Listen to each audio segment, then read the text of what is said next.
Quality और consistent performance के लिए सिर्फ सिल्वर पंप्स एंड मोटर्स, नाम याद रखना। કંપનીઓ બજાજ ફાઇનાન્સ આજે પરિણામો આપશે, મારુતિ આજે પરિણામો આપશે અને ટાટા મોટર્સના પરિણામો પણ આજે આવતા જોવા મળશે. સો આ બધા જ પરિણામો પર ખાસ તમારે નજર રાખવી જોઈએ. વાયદા બજારની કંપની છે અંબુજા સિમેન્ટ, જે પણ આજના દિવસે પરિણામ પોસ્ટ કરવાની છે. હેવી વેઇટ પરિણામો છે, નજર રાખો તમે.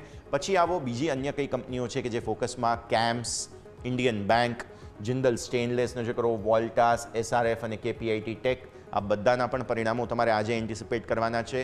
હેવી વેઇટ પરિણામો છે, નજર રાખીશું. ITC હોટેલ્સ, તમને યાદ હશે કે ITCમાંથી ડીમર્જ થઈ છે.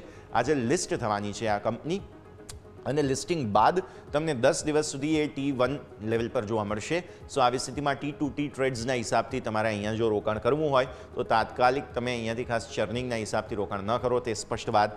ITC હોટેલ્સનું આજે લિસ્ટિંગ થવાનું છે.